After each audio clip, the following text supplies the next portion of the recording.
నమస్తే welcome to వారధిని Vijayawada నుంచి అందిస్తున్నాం మైసెల్ఫ్ దీప్తి. అసెంబ్లీలో బడ్జెట్ సమావేశాలు వాడివేడిగా సాగుతున్నాయి. ఓ పక్క అధికార పక్షం, ఓ పక్క ప్రతిపక్షం, వీళ్ళిద్దరి మధ్యలో డిస్కషన్లు ఓ రేంజ్లో జరుగుతున్నాయని చెప్పాలి. అయితే సభలో ఇదంతా జరగడం సర్వసాధారణమే అయినప్పటికీ కూడా అసెంబ్లీ మీడియా పాయింట్ వద్ద మహిళా ఎమ్మెల్యేల రభస ఇవాళంతా చాలా క్రిటిసిజంకి దారిచ్చిందనే చెప్పాలి. ఇన్ఫ్యాక్ట్ ప్రజా సమస్యలకు మించి ఇలాంటి పర్సనల్ క్రిటిసిజంకి ఎక్కువ తావిస్తున్నట్లుగా జరుగుతోంది అసెంబ్లీ సమావేశాలు అన్న మాట ప్రజల దగ్గర నుంచి ఇవాళ జరిగిన కాన్సిక్వెన్సెస్ని దృష్టిలో ఉంచుకొని చాలా స్పష్టంగా వినపడుతున్న నేపథ్యంలో ఇవన్నీ ఒక ఎత్తు అయితే గడిచిన 3 ఎమ్మెల్సీ ఎలక్షన్స్లో టీడీపీ విజయ ఢంకా మోగించి టీడీపీ ఫుల్ జోష్లో ఉంది. అయితే ఇదేమంత గొప్ప కాదు, ప్రతి సీటుని కొనుక్కున్నారు అన్నది వైసీపీ చేస్తున్న వాదన. అమంగ్ ఆల్ దీస్ కాన్సిక్వెన్సెస్ ఇవాళ వారధికి గెస్ట్ గా విచ్చేశారు we have YCP MLA Suresh with us. Hello sir, నమస్తే. నమస్తే అండి. ఎలా ఉన్నారు సార్? ఫైన్ అండి, గుడ్. ఎస్, సో మరి ఇవాళ మన గెస్ట్ తో మీరు మాట్లాడాలి అనుకుంటే మీరు కాల్ చేయాల్సిన నంబర్స్ 08662434342. ఇన్ కేస్ మీరు వీడియో చాట్తో ఇవాళ మన వారధి గెస్ట్తో కనెక్ట్ అవ్వాలి అనుకుంటే మీరు చేయాల్సింది tv9.varadhi అనే ఐడికి కనెక్ట్ అయ్యి అందులో skype.com లోకి లాగిన్ అయిన తర్వాత tv9.varadhi అనే ఐడికి కనెక్ట్ అవ్వాలి. ఇన్ కేస్ మీ సిస్టమ్కి కనుక వాట్సాప్ లేకపోతే కాల్ డిస్కనెక్ట్ అవుతుంది. మీరు దయచేసి మన గెస్ట్ని అడగాలి అనుకున్న క్వశ్చన్స్ చాలా క్రిస్ప్గా అడిగినట్లయితే ఎక్కువ ఆన్సర్ మన గెస్ట్ దగ్గర నుంచి ఎక్స్పెక్ట్ చేయొచ్చు. మీరు మాట్లాడేటప్పుడు దయచేసి మీ టీవీ వాల్యూమ్ బాగా తగ్గించి మాట్లాడండి అండ్ ప్రాపర్ ఇంటర్నెట్ కనెక్షన్తో మీరు కాల్ చేసే రకంగా ప్లాన్ చేసుకోండి. ఈ సీక్వెన్సెస్ ఏమాత్రం లేకపోయినా కాల్ ఇమీడియట్గా డిస్కనెక్ట్ అవుతుంది. కాల్ డిస్టర్బ్డ్గా అనిపిస్తే మీ కాల్ని కూడా కట్ చేయడం జరుగుతుంది. టు స్టార్ట్ విత్ నేనే నా ఫస్ట్ క్వశ్చన్తో స్టార్ట్ చేస్తాను, మీరు కాల్ చేయండి. సో చెప్పండి, ఈసారి బడ్జెట్ సమావేశాలు ఎలా సాగుతున్నాయి అన్నది ఫస్ట్ స్టార్ట్ చేద్దాం. మీతో మాట్లాడాలంటే ఏం చెప్తారు? బడ్జెట్ సమావేశాలు సామాన్యంగా 30 నుంచి 40 రోజుల వరకు జరిగే సాంప్రదాయం ఉంది. కానీ ఈసారి చాలా వరకు కుదించడం జరిగింది. దాని ద్వారా బడ్జెట్ సమావేశాల్లో అనేక అంశాల మీద చర్చించడానికి అవకాశం దొరకడం. ఎందుకు కుదించారనేది మీ పర్సనల్ ఒపీనియన్? ఈ తెలుగుదేశం పార్టీ అధికారంలోకి వచ్చిన తర్వాత 2014 నుంచి ఇప్పుడు జరిగే బడ్జెట్ సమావేశాలు ఇది 4వ బడ్జెట్ సమావేశం. ప్రతిసారి బడ్జెట్ సమావేశాలు, శీతాకాల సమావేశాలు, తర్వాత మాన్సూన్ సెషన్స్, ఈ 3 సమావేశాలు ఖచ్చితంగా 6 months గ్యాప్ ఉండకూడదనే ఉద్దేశంతో 3 జనరల్గా 1 ఫైనాన్షియల్ ఇయర్ ఈ 3 సమావేశాలు జరగాలి. మీరు గత 3 సంవత్సరాలుగా చూసినట్టయితే ఈ మధ్య కాలంలో పక్కన తెలంగాణ రాష్ట్రంలో ఏ విధంగా మరి అసెంబ్లీ సమావేశాలు జరుగుతున్నాయి, మన ఆంధ్రప్రదేశ్ రాష్ట్రంలో ఏ విధంగా అసెంబ్లీ సమావేశాలు జరుగుతున్నాయని ఒక్కసారి బేరీజ్ వేసుకుంటే, ఎందుకంటే అన్డివైడెడ్ ఆంధ్రప్రదేశ్లో అందరం కలిసిగా ఉన్నాం. ప్రతి సమావేశాన్ని వాళ్ళు వారం రోజులు కాదు 10 రోజులు ఇంకా ప్రతిపక్షం వాళ్ళు మరి అవకాశం అడిగితే ఇంకా 5 రోజులు పెంచిన సంఘటనలు చాలా ఉన్నాయి తెలంగాణలో. ఫర్ ఎగ్జాంపుల్ నేను ఆంధ్రప్రదేశ్ మొన్న శీతాకాల సమావేశాలు జరగలేదు. అందుకనే ఎందుకు అన్నది నా ప్రశ్న. అది దానికి ఖచ్చితంగా సమాధానం అధికార పక్షం నుంచి రావాల్సిన అవసరం ఉంది. ఎందుకంటే సమావేశం ఏదైనా క్వశ్చన్ అడుగుతా ఉంటారు అంటే వాళ్ళు ప్రధానికి వాళ్ళు వెనకపోతున్నారు. వాళ్ళు సమావేశాల్లో ఏదైనా క్వశ్చన్లు అడగాలన్నా, లేకపోతే మీరు చూస్తారు కదా ఈ సమావేశాలు జరుగుతున్న తీరు కూడా సాధ్యమైనంత వరకు ప్రతిపక్షాన్ని గొంతు నొక్కాలని, ప్రతిపక్షానికి అవకాశం లేకుండా ఏకపక్షంగా అసెంబ్లీ నడపాలని, తర్వాత ప్రతిపక్ష నాయకుడు మాట్లాడుతుంటే కింద అధికార పక్ష ఎమ్మెల్యేలు అయితేనేమి, మంత్రులు అయితే, నాయకులు అయితే దాడి చేయడం, మైకులు కట్ చేయడం చూస్తూ ఉన్నాం. వాళ్ళు ఎందుకు సెల్ఫ్ డిఫెన్స్లో పడిపోతూ ఉన్నారు. సెల్ఫ్ డిఫెన్స్ లో పడుతున్నారు కాబట్టి ఎక్కువ రోజులకు అవకాశం ఇవ్వట్లేదు అన్నది మీరు చెప్తున్న మాట. రైట్, మనతో మాట్లాడడానికి first caller Srinivas from Kuwait on Skype call is ready to talk. Yes Srinivas garu చెప్పండి. నమస్తే అండి, చెప్పండి శ్రీనివాస్ గారు. అదే ప్రతిపక్ష వారు ఇదండి. హలో, ఎస్ శ్రీనివాస్ గారు మాట్లాడండి. ప్రతిపక్ష వారు ఇది సహకరించలేదు అంటున్నారు కదా, వీళ్ళు అధికార పార్టీ కూడా సహకరించాలి కదండి. ఆళ్ళ తోపులాట ఇవాళంత ఘోరంగా ఉందో చూసారు కదా. రెండు వైపులు కూడా తోపులాట తోసుకున్నారు సార్. అది చూస్తుంటేనే మాకే సిగ్గేస్తుంది. ఓకే రైట్ శ్రీనివాస్ గారు, ఒకసారి సురేష్ గారు ఏం చెప్తారో విందాం. So this is about today's morning session. అది ప్రశ్నోత్తరాల సమయంలో మా ప్రతిపక్ష శాసనసభ్యురాలు ఈశ్వరి గారు, ఇతర శాసనసభ్యురాలు అడిగిన ప్రశ్నకు సమాధానంగా జరిగిన ఈ వాగ్వివాదంలో మైకు కట్ చేయడం జరిగింది సభాపతి గారు. ఎందుకంటే కొన్ని అంశాలు మరి మహిళల మీద దౌర్జన్యం అత్యాచారాలు పెరిగిపోతున్నాయి, శాంతి భద్రతలకు విఘాతం కలుగుతూ ఉంది. కాబట్టి అని కొన్ని అంశాలు తీసుకుంటూ వస్తూ ప్రధానంగా స్పీకర్ గారి కోడలు ఈ మధ్యకాలంలో మనం చూసా ఉంటాం సోషల్ మీడియాలో బయటకు వచ్చి స్టేట్మెంట్ ఇచ్చి నన్ను ఈ విధంగా హింసిస్తూ ఉన్నారు, నన్ను ఈ విధంగా హెరాస్మెంట్ చేస్తూ ఉన్నారు, మా మామగారు అయితేనేమి అత్తగారు అయితేనేమి మా ఆడపడుచులు అయితేనేమి అని చెప్పి ఓకల్గా she came on record and she also said that police support చేసింది. పోలీస్ కూడా వచ్చి పలానా ఒక పోలీస్ స్టేషన్ ఎస్ఐ పేరుతోటి స్టేషన్ ఆ నేమ్ తోటి బహిరంగంగా చెప్పడం జరిగింది, రికార్డ్ అయింది. సో ఆ నేపథ్యంలో మరి చర్చ జరగాలన్నప్పుడు పారదర్శకంగా జరగాల్సిన అవసరం ఉంది. కానీ అది ఆ సబ్జెక్టు వచ్చినప్పుడు స్పీకర్ గారు అది అనవసరం అది అని చెప్పి మైక్ కట్ చేయడం జరిగింది. అది ప్రజాస్వామ్యంలో ఏ విషయంలో కూడా మాట్లాడడానికి హక్కు ఉంది. మరి ముఖ్యంగా వాస్తవాలు మాట్లాడేటప్పుడు ఏదైనా మీరు అన్నట్టు పర్సనల్ అలిగేషన్స్ లేకపోతే పర్సనల్గా వ్యక్తిగతంగా ఎవరైనా మరి ఆధారాలు లేకుండా ఏదైనా ఆరోపణలు చేసినప్పుడు ఖచ్చితంగా మరి ఇంటర్వ్యూ చేయడానికి అవకాశం ఉంది. అన్పార్లమెంటరీ పదాలు ఏదైనా మాట్లాడితే కూడా దాన్ని రికార్డ్స్ నుంచి తొలగించడానికి అవకాశం ఉంది. కానీ మీడియా పాయింట్ వద్ద తోసేసుకోవడాలు, ఒకళ్ళంటే ఒకళ్ళు ఆ పోడియం దగ్గర నుంచి మాట్లాడడానికి ప్రయత్నించడాలు, ఇవన్నీ చూడడానికి అంటే ప్రజలకి ముందర ఏం జరిగిందో తెలియకపోయినా ఆ దృశ్యాలు చూసిన వాళ్ళు చాలా తప్పుగా అనుకోవడానికి అవకాశాలు ఉన్నాయి కదా. అంటే చాలా దురదృష్టకరం. మీడియా పాయింట్లో అది అక్కడ ప్రోటోకాల్ కోడ్ అంటూ ఏముండదు. మంత్రులైనా తర్వాత శాసనసభ్యులైనా కూడా ఎవరైనా కూడా ఫస్ట్ ఎవరు వస్తే వాళ్ళు మాట్లాడిన తర్వాత ఇంకొకరికి అవకాశం ఉంటుంది. ఆ టైమింగ్ ఎందుకంటే కొన్ని రూల్స్ ఉన్నాయి. మీడియా పాయింట్లో లైవ్ టెలికాస్ట్ హౌస్ నడిచేటప్పుడు లైవ్ టెలికాస్ట్ ఉండదు. కాబట్టి హౌస్ అడ్జూన్ అయింది. అప్పుడు హౌస్ వాయిదా పడిన తర్వాత ప్రమోషన్ కూడా అడ్జర్న్మెంట్ అయింది. అడ్జర్న్మెంట్ అయిన తర్వాత ఇమీడియట్గా ఈ వాయిస్ ఏం జరిగిందో దీని మీద మరి ఎవరు వక్రీకరించకుండా వాస్తవాలు ప్రజల వద్దకు తీసుకోవాలనే ఉద్దేశంతో అందరూ మీడియా పాయింట్కి వస్తారు. వచ్చినప్పుడు ఎవరు ముందు వస్తే వాళ్ళు మాట్లాడిన తర్వాత ఇంకోరు మాట్లాడతారు. సమయం తక్కువగా ఉంది కాబట్టి ఫస్ట్ వాళ్ళు మరి చేయడాన్ని సీన్ని మీరు సంబంధిస్తారా ఏంటి? అక్కడ జరిగింది మేము చూడలేదు, ఎందుకంటే హౌస్లో ఉన్నాను. కానీ ఏదేమైనప్పటికీ అక్కడ ఉద్రిక్త పరిస్థితులు జరిగాయని చెప్పి తర్వాత న్యూస్లో నేను చూడడం జరిగింది. ఉద్రిక్త పరిస్థితులు జరగడానికి అవకాశమే లేదు. ఎందుకు అక్కడ అలా జరగాల్సిన అవసరం ఉంది? ఒకరి తర్వాత ఒకరు మాట్లాడుకోవచ్చు. తర్వాత నేను క్లిప్పింగ్స్ చూడడం జరిగింది. పీతల సుజాత గారు మంత్రి గారు మా శాసనసభ్యురాలని తోస్తూ కనపడింది. అంటే మాట్లాడేంత వరకు ఆగాల్సిన బాధ్యత ఉంది. అది అందులో ఏముందంటే చాలా హుందాగా ప్రవర్తించాలి. ఎందుకంటే అది అందరికీ అవకాశం వస్తుంది. అన్ని ఛానల్స్ ఉన్నాయి. ఈ మధ్య కాలంలో సుజాత గారు గిడ్డీశ్వర్ గారిని తోశారు అనేది మీరు చెప్తున్న మాట.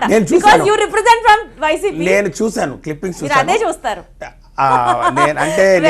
నేను వాస్తవాలుగా ఒక విషయం చెప్పదలుచుకున్నాను. ఎవరైనా కూడా అక్కడ ఏదైనా తోపులాట జరిగినా కూడా అది మంచి సాంప్రదాయం కాదని మాత్రం ఖచ్చితంగానే చెప్పాలి. రైట్. నెక్స్ట్ మనతో మాట్లాడడానికి we have Shiva from Tenali on phone call. Yeah Shiva, చెప్పండి. Hello Shiva, go ahead please. Hello Deepti garu, చెప్పండి శివ. నమస్కారం సురేష్ గారు. శివ గారు నమస్కారం అండి. అసెంబ్లీ చూస్తున్నామండి మేము కూడా. ఓకే, అది ఏమవుతుందంటే అండి, మీరు చెప్పేది కరెక్టా వాళ్ళు చెప్పేది కరెక్టా అనేది మాకు కొంచెం కన్ఫ్యూజన్ గా ఉంది. ఆల్రెడీ మొన్న హలో నమస్తే అండి. శివ గారు వినిపిస్తోంది, క్లియర్ గా క్వశ్చన్ అడగండి.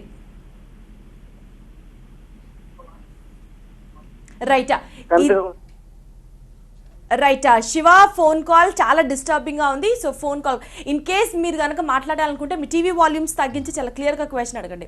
రైట్ సురేష్ గారు, మనం మాట్లాడుతున్నాం ఇందాక. ఈసారి ఈ బడ్జెట్ గురించి మీరు విశ్లేషించాల్సి వస్తే ఏం చెప్తారు? అన్ని వర్గాల వారికి చేరుకునే విధంగా ఈ బడ్జెట్ ఉందంటారా లేదా? ఈ బడ్జెట్ జనరల్గా మీరు ఎవరైనా అడిగితే ప్రతిపక్షం మాట ఒక రకంగా ఉంటుంది. ప్రతిపక్షాలు అంటే వైఎస్ఆర్సీపీ కాదు, ఇతర ప్రతిపక్షాలైనా ఇంకో రకంగా కూడా మాట్లాడతారు. వాళ్ళేమో సంక్షేమము లేకపోతే అభివృద్ధికి సంక్షేమము, ఆ తర్వాత అభివృద్ధికి సమతుల్యం అంటారు, లేకపోతే అందరికీ ఆమోదయోగ్యమైన బడ్జెట్ అంటారు. ప్రతిపక్షాలేమో అంకెల గారడి అని లేకపోతే మాయాజాలం అని ఇవన్నీ మాటలు. కానీ నేను చెప్పేది మాత్రం ఈ బడ్జెట్ ఏదైతే 2017-18లో తెలుగుదేశం పార్టీ అధికారంలో వచ్చిన తర్వాత ప్రజెంట్ చేస్తున్న 4వ బడ్జెట్ మాత్రం వాస్తవాలకు చాలా దూరంగా ఉంది. వాస్తవ పరిస్థితులు ఒక రకంగా ఉంటే బడ్జెట్ ప్రజెంటేషన్ ఒక రకంగా ఉంది. గణాంకాలు మరి ముఖ్యంగా అభివృద్ధి గణాంకాలు అయితేనేమి, లేకపోతే నిధులు రాబట్టడంలో అయితేనేమి, ఖర్చులు అయితేనేమి, లేని నిధులు ఉన్నట్టుగా చూపించడం, లేని ఖర్చులు ఉన్నట్టుగా చూపించడం, తర్వాత అభివృద్ధి లేని అభివృద్ధిని ఉన్నట్టుగా చూపించడం, ఉన్నది లేనట్టుగా చూపించడం, ఈ విధంగా వాస్తవాలకు విరుద్ధంగా బడ్జెట్ ఈ విధంగా చూపించి అంకెల గారడి అభివృద్ధి గణాంకాలు మరి దారుణంగా 11%, వ్యవసాయ రంగంలో 20%. అరే దాని గురించి వాళ్ళ యనమల రామకృష్ణుడు చాలాసేపు మాట్లాడారు, చాలాసేపు ఎక్స్ప్లెయిన్ చేయడం ప్రయత్నం కూడా చేశారు. అది కరెక్ట్ కదండి. వారు అంకెల మీద పోవడం, తర్వాత దీన్ని subject verification, subject inspection by any party, government of India agencies ఉన్నాయి. తర్వాత కరప్షన్ గురించి కూడా మేము చెప్పడం జరిగింది. కరప్షన్ లో కూడా వాళ్ళు నంబర్ 1 అంటా ఉన్నారు ముఖ్యమంత్రి గారు. అవినీతి రహిత పాలన అని చెప్పకుండా అవినీతి పాలన అని చెప్తా ఉన్నారు. కానీ యాక్చువల్గా వాస్తవంగా కూడా చాలా పథకాల్లో చాలా వరకు అవినీతి మయమైపోయింది. ఈవెన్ ప్రజాప్రతినిధులు కూడా, తెలుగుదేశం పార్టీ ప్రజాప్రతినిధులు అయితేనేమి, మంత్రులు అయితేనేమి అవినీతి ఆరోపణలు ఎదుర్కొంటున్న పరిస్థితులు కూడా మనం చూస్తున్నాం. కాబట్టి ఈ బడ్జెట్ మేము అనేది ఏంటంటే, ఈ బడ్జెట్ ఏవైతే ఉందో మీరు ఇచ్చిన వాగ్దానాలను అమలు చేసే దిశలో మీరు కేటాయింపులు జరపలేదు, నంబర్ 1. నంబర్ 2, మీ కేటాయింపులు ఏవైతే జరుపుతున్నారో ఓన్లీ బేసిజాలకు గొప్పలకు పోయి 1,59,000 కోట్ల రూపాయలు, ఇంతకుముందు 1,35,000 కోట్ల రూపాయలు అని చెప్పి భారీగా మీరు చెప్పి ఆ యొక్క అంకెల దాంట్లో మీరు షెల్టర్ తీసుకోవాలని మీరు ప్రయత్నం చేస్తూ ఉన్నారు. మీరు బడ్జెట్ కేటాయింపులు జరిగినా కూడా ఖర్చు పెట్టడంలో మాత్రం ఎక్కడ పొంతం లేదు. ప్రతిసారి లాస్ట్ టైం చూసినా కూడా సుమారు 20-25% నిధులు ఏవైతే ఉన్నాయో ఖర్చు చేయట్లేదు మీరు. రైట్. ఇదే అంశం గురించి కంటిన్యూ చేద్దాం. మనతో మాట్లాడడానికి we have another caller on Skype called Satya from Kuwait. Satya garu చెప్పండి. నమస్కారం అండి సురేష్ గారు, బాగున్నారా? సత్య గారు నమస్కారం అండి. మిమ్మల్ని టీడీపీ వాళ్ళని చూస్తుంటే పాము మూగిసినట్టే మాకు గుర్తొస్తుంది. ఎందుకంటే అది చూస్తాం కానీ ఇక్కడ ప్రత్యక్షంగా చూపిస్తున్నారు మీరు. సరే, నేను ఒక 2 క్వశ్చన్లు అడుగుతాను. ఏంటంటే అండి, ఇప్పుడు వైఎస్ఆర్సీపీకి అధికార పక్షం, మీరు వైఎస్ఆర్సీపీ వారు, మీరు ప్రతిపక్షంలో ఉన్నారు. మీ పాత్ర మీరు పోషించాలి, వాళ్ళని అడిగే హక్కు మీకు ఉంది. కాకపోతే నిలదీసే హక్కు ఉంది. కానీ ఇలా వీధి పోరాటాలు లేకపోతే బాహాబాహికి దిగితే ఇంకా సామాజిక పరిస్థితి ఏంటంటే, మీరు మాలాంటి వాళ్ళందరికీ చెప్పాల్సిన వాళ్ళు, మీరు ఒక ఎమ్మెల్యే స్థానంలో ఉండి మీరు సమాజానికి ఏ సందేశం ఇస్తున్నారు? ఇది తప్పుడు సంకేతాలు వెళ్తాయండి. ఇద్దరు అంటే టీడీపీ వైఎస్ఆర్సీపీ కూడా చాలా దారుణంగా ప్రవర్తిస్తున్నాడు. ఈ విషయంలో ఇద్దరు నాయకత్వం సరిదిద్దుకోవాల్సిన అవసరం ఎంతైనా ఉంది. సో నెక్స్ట్ ఇంకోటి వచ్చేసి, మీరు ప్రజా సమస్యలపై మీరు చాలా ఉన్నాయండి. అటువంటి అంటే రోజా గారి విషయం కానీ లేకపోతే ఏదో జీపీ రేట్ అని ఇది మీరు మాట్లాడుతున్నారు తప్ప మీకు ప్రజా సమస్యలపై మీరు మాట్లాడి పోరాడాలని చెప్పి మేము కోరుకుంటున్నామండి. నెక్స్ట్ ఇంకోటి వచ్చేసి, మీరు ఎమ్మెల్సీ అనకలేదు అంటున్నారు. చూడు, డబ్బు అనేది నాయకులు, రాజకీయ నాయకులు లేకపోతే పార్టీలు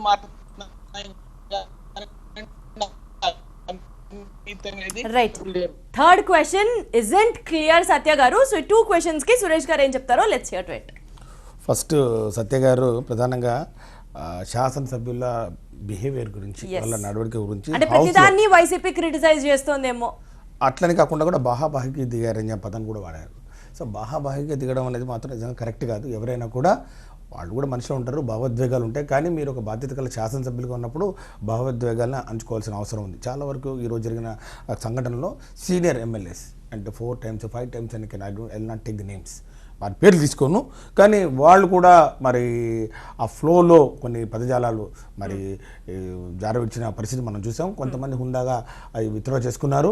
ఎందుకంటే సింగ్లెస్ మాట్లాడడం, కొన్ని గౌరవంగా అంటే ప్రతిపక్ష నాయకుడిని గౌరవంగా మాట్లాడాలి, గౌరవంగా మాట్లాడలేకపోవడం వలన అది ఫ్లోలో వచ్చిందని చెప్తే కొంతమంది దాన్ని విత్డ్రా చేసుకోవడం కూడా మనం చూసాం.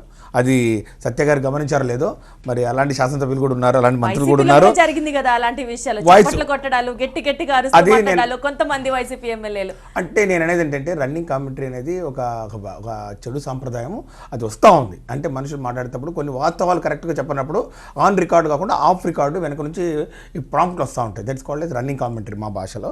ఆ రన్నింగ్ కామెంటరీ అవడం వల్ల వాళ్ళు కాన్సన్ట్రేషన్ డిస్టర్బ్ అయిపోయి వాళ్ళు కొంచెం ఇబ్బంది పడుతున్న పరిస్థితి మనం చూస్తున్నాం. It's not correct practice, but it's going on. So అలాంటివి మనం హుందాగా తీసుకోవాల్సిన అవసరం. కొన్ని చోట్ల ప్రతి గేమ్లో రూల్స్ ఆఫ్ ది గేమ్ ఉంటాయి, కొన్ని ఉంటాయి. క్రికెట్లో మనం చూసాం స్లెడ్జింగ్ అని. స్లెడ్జింగ్ అంటే మనం ఆడుతున్నప్పుడు బాల్తో చూపించి ఇలా చేయలేదు, కవింపు చర్యలు, ఇలాంటి కవింపు చర్యలు ఉన్నప్పుడు దాన్ని హుందాగా తీసుకొని దాన్ని it's part of that assembly దాంట్లో ఉంది. కాబట్టి మీరు ప్రజలు చూస్తున్నారు, ముఖ్యంగా లైవ్ టెలికాస్ట్ ఉంది, అది కూడా ముఖ్యంగా ఏబీఎన్ ఆంధ్రజ్యోతి చేతిలో ఉంది. కాబట్టి కొన్నిసార్లు మైక్ కూడా స్పీకర్ గారి పర్మిషన్ లేకుండా మైకులు కూడా కట్ అయిన పరిస్థితి మనం చూసాం.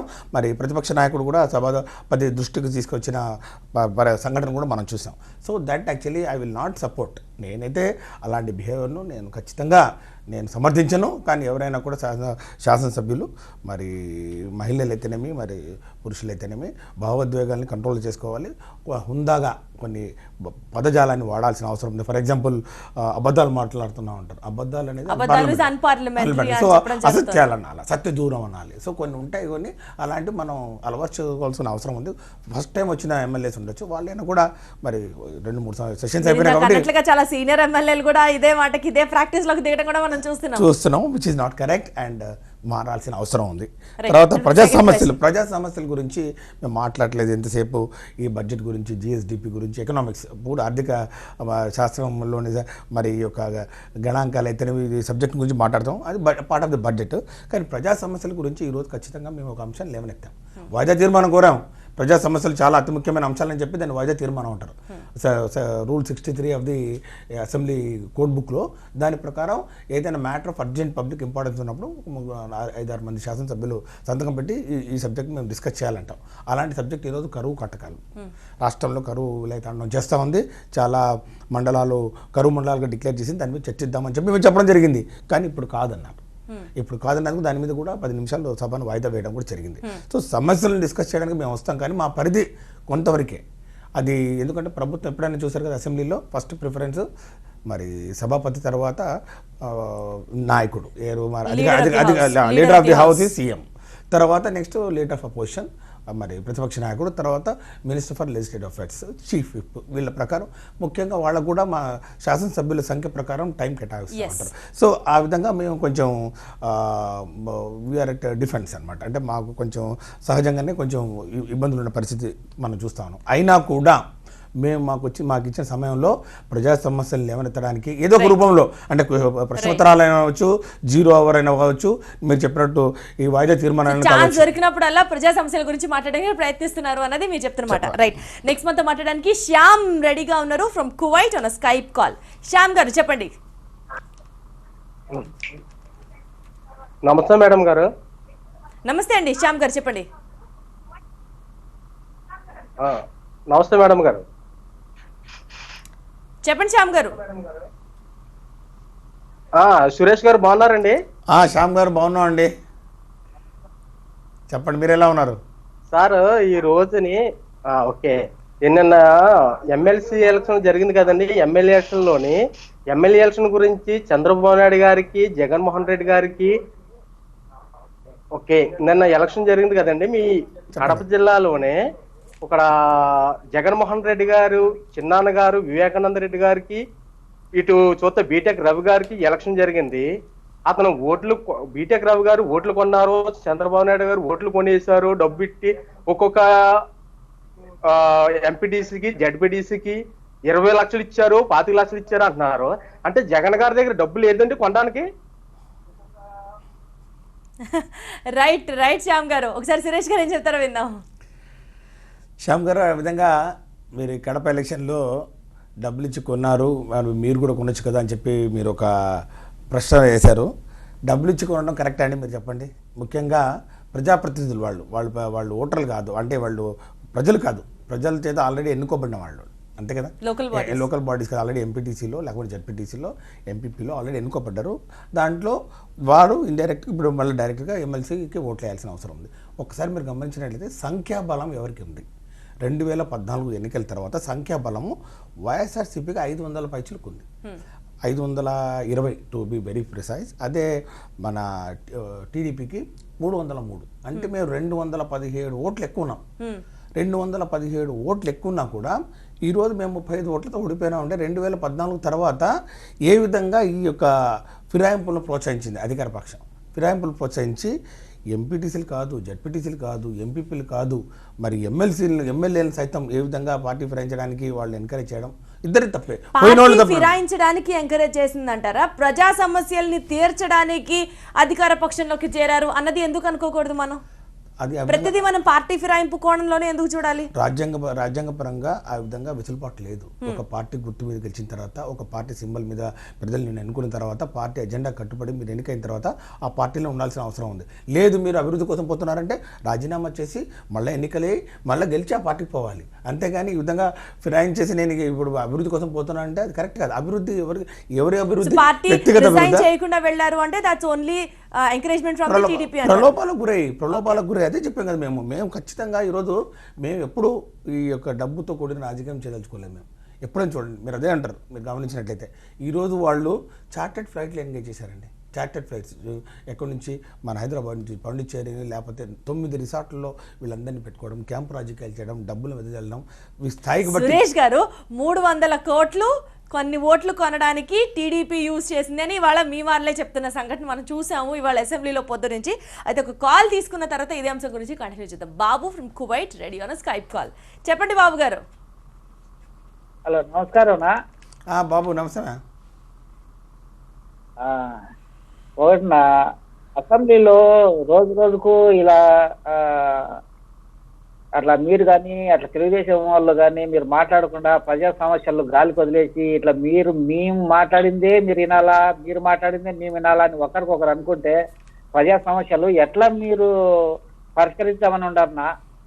కనీసం వాళ్ళంటే కనుక అధికారంలో ఉన్నారు కాబట్టి వాళ్ళు ఏదన్నా మేము చెప్తే మీరు వినాలా అంటే కనుక దానికి ఒక అర్థం ఉండదు. కానీ ఒక ప్రతిపక్షంలో ఉండి మీరు ఇప్పుడు మహిళల మీద మీరు పట్టుబట్టినారు. ఇప్పుడు అది ఇప్పుడు నేనేం అదే ముఖ్యం కాదు, మీరు మాట్లాడు తప్పని నేను అన్నో.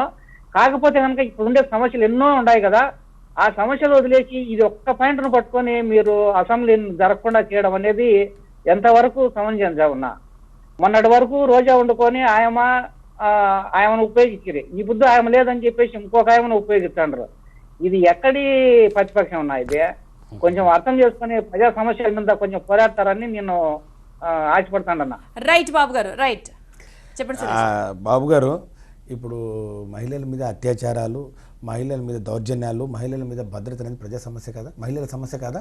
మళ్ళీ అలాంటి సమస్యను మరి చర్చించి ఆ సమస్యల మీద ఒక సమాధానాన్ని రాబట్టే ఒక అవకాశం మాకు ప్రశ్నోత్తరాల సమయంలో మాకు వచ్చినప్పుడు దాన్ని వినియోగించుకోవాల్సిన అవసరం ఉందా లేదా? దాన్ని ఏదో తూతూ మంత్రంగా అదేదో మాట్లాడడం కాబట్టి, రోజా గారి ఇష్యూ మాట్లాడడం కాబట్టి, లేకపోతే స్పీకర్ గారి కోడల విషయం మాట్లాడడం కాబట్టి, లేకపోతే ఇంకో విషయం మాట్లాడమని చెప్పేసి ఆ మైకును కట్ చేసి ఏదో ఒక సమాధానం ఇప్పించేసి దాన్ని క్లోజ్ చేస్తే ఎలా అవుద్ది? స్పష్టంగా సమాధానాలు ఇవ్వాల్సిన అవసరం ఉంది కదా. అదొకటే కాదు, అనేక విషయాల మీద మనం చూసారుగా, మేము 2 సార్లు వాకౌట్ చేయడం కూడా జరిగింది. ముఖ్యంగా ఎస్సీ ఎస్టీ సప్లాన్ కింద ఎస్సీ ఆవాసాల్లో అంటే వాళ్ళ గృహాలకు ఉచిత కరెంట్ ఇస్తూ ఉన్నారు. ఉచిత కరెంటు 50 యూనిట్లు ఇస్తూ ఉన్నారు. 50 యూనిట్లు సరిపోవట్లేదు. 50 యూనిట్లు ఇచ్చినా కూడా బిల్లుల్లో మాత్రం కరెంటు షాక్ కొట్టేంత రేట్లు పడతా ఉన్నాయి. 3000, 4000 వస్తున్నాయి. సో దాని మీద మేము పట్టుపట్టి మేము వాకౌట్ కూడా చేయడం జరిగింది. సమస్య వచ్చినప్పుడు సమస్యను ఖచ్చితంగా విశ్లేషించి దాని గురించి స్పష్టమైన సమాధానం రాబట్టేంత వరకు మేము పోరాటం చేస్తూ ఉన్నాం.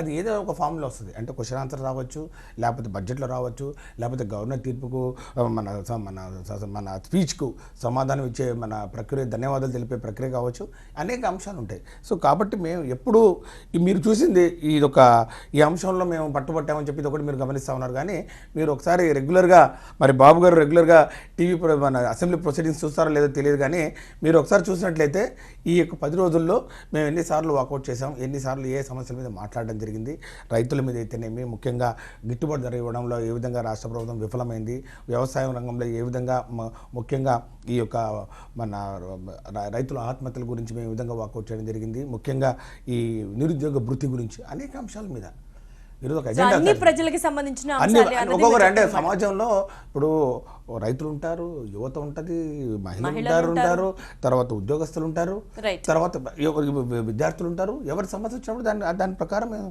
స్పందించి దాని మీద ప్రభుత్వాన్ని నిలదీసి, ప్రభుత్వాన్ని వారు చేసిన తప్పులను ఎత్తి చూపి వారి దగ్గర నుంచి స్పష్టమైన సమాధానం రాబట్టే ప్రయత్నం మేము చేస్తా ఉన్నాం. మేము యాక్చువల్లీ ప్రతిపక్షం కూడా అదే పనిలో ఉంది, ఖచ్చితంగా 100కు 100% అదే పనిలో చేస్తున్నాం అని చెప్తున్నారు మీరు. సరే, ఇందాక నేను మిమ్మల్ని అడిగిన ప్రశ్న I would like to continue it again.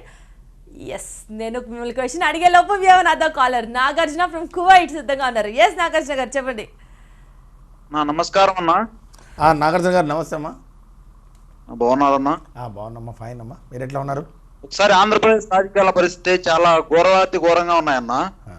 ఇవాళ జగన్మోహన్ రెడ్డి అనే వ్యక్తి అతను వ్యక్తిగతంగా తప్ప ప్రజల కోసం ఏమీ పని చేయట్లేదని ప్రతి ఒక్కరికి అనిపిస్తుంది అన్న.